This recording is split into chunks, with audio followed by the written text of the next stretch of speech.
More and bigger demonstrations, we need to have boycotts, and we need to have strike action in defence of living standards. The trade unions have a responsibility to maintain living standards, mainly to date through wages, but now our living standards are being attacked through the increases in the cost of living. Now, there's no mystery about the rise in the cost of living. It's not like a virus. We know why it's there. It's there because the owners of companies try to squeeze more money out of people for the essentials of life. That's what's going on. The crisis is flesh and blood. It's individuals making decisions about our lifestyle. And to give an example, the CEOs recently, over the last few months, have had enormous increases in their pay.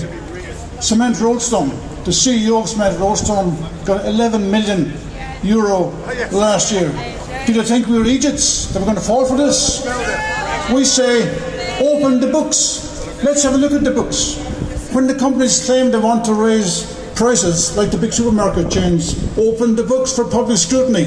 Let's see the profits they're making.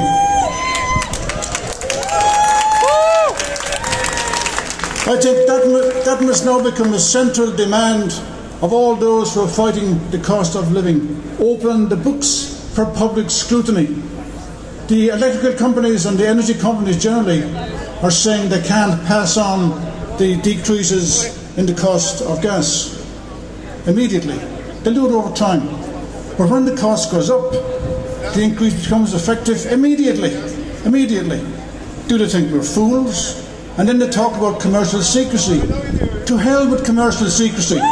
Our living standards are more important than the ins and outs of the capitalist system.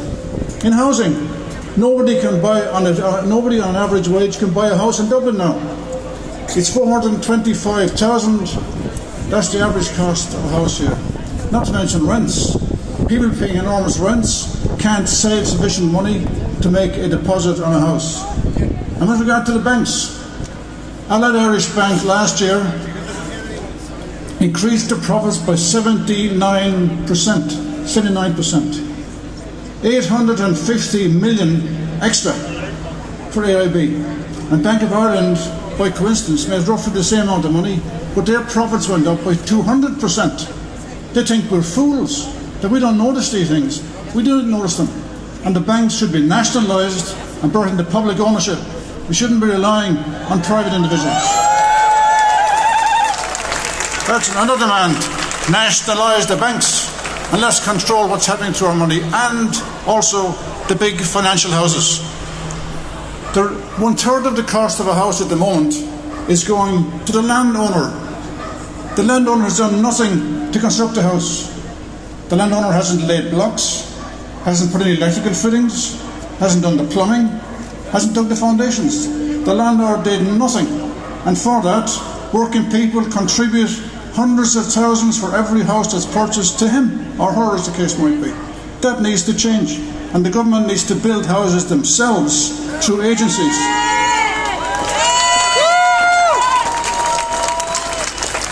There's a belief system being put out that the only way society can function is when somebody makes a profit out of it. So if there's no exploitation, there's no progress. What kind of rubbish is that? Everybody who works for a living works as hard as they can to get the best results they can. But for the capitalists, they don't work at all. They just get money from us through the sales, the profits, the house purchasing, and so on. We have a simple demand. Bring this government down. And replace this government with a government of the people committed to socialist policies and equality for everybody, and a decent health service, a decent housing system, a decent education system. We should mention, by the way, in terms of free education, to get a first-year student through school now, it's over €900. Free education. It's terrible. It needs to end. We need to change the system, so bring down the government and replace the government with a socialist government that's committed to policies of equality and policies of progress and a decent system of life for everybody. Thank you.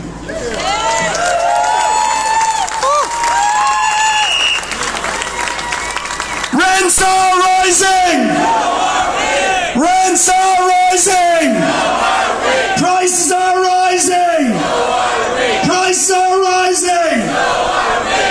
thought I'd wake you up there. A very, very important part of our coalition is the student movement. And I just want to thank all of the students. They were out protesting during the week. USI outside the Dáil. We had the Postgraduate Workers Organisation out fighting for a living wage for our postgraduate workers. So I'm very glad to welcome the campaigns officer for the Union of Students in Ireland, Zaid Al-Barghouti.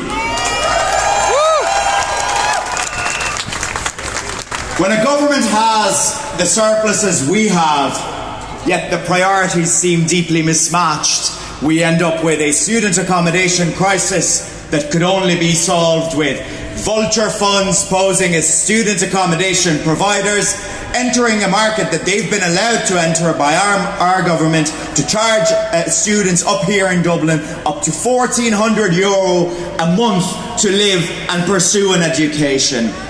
When the government wants to get involved, it tells us that there's 30,000 students applied for these options out of necessity and a lack of other options, and that they'll be rejected, and the solution they have for us is that they'll encourage people, homeowners and landlords, to advertise spare rooms for €14,000 tax-free with zero security for student tenants.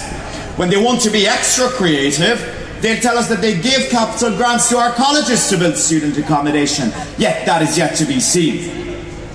So our students are constantly losing their dignity, sleeping in cars, couch surfing, while our government tells us that eventually this market will work and the prices will go down.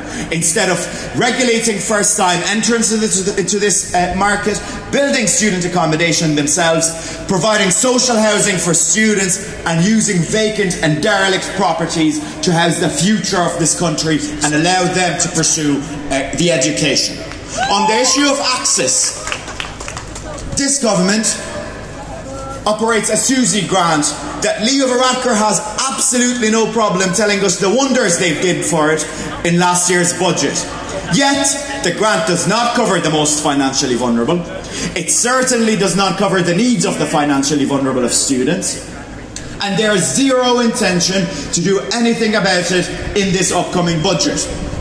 This back-channel politics that they want us to get stuck in, my minister wants to do that, but another party's minister does not want to provide the funding for that, and it's all out on students.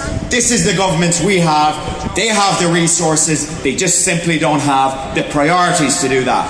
We have €3,000 for those of us who qualify for something called the Free Fees Initiative as a price to pay to get into education. One of the only proven tools to break the chain of poverty and to invest in a future of a country where every euro invested into that system comes back to be €3 produced for this country in 20, 30, 40 years' times. And yet they dare to tell us that we have free education in this country.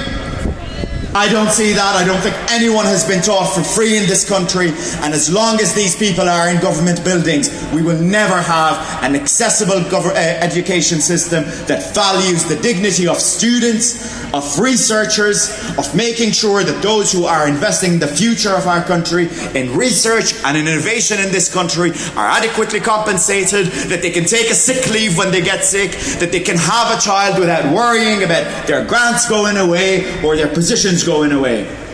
And yet, they don't seem to have any problems with that, but we are more than happy to point out the problems and take part in collective action like this and make sure that they know that they're not here to stay, but we are.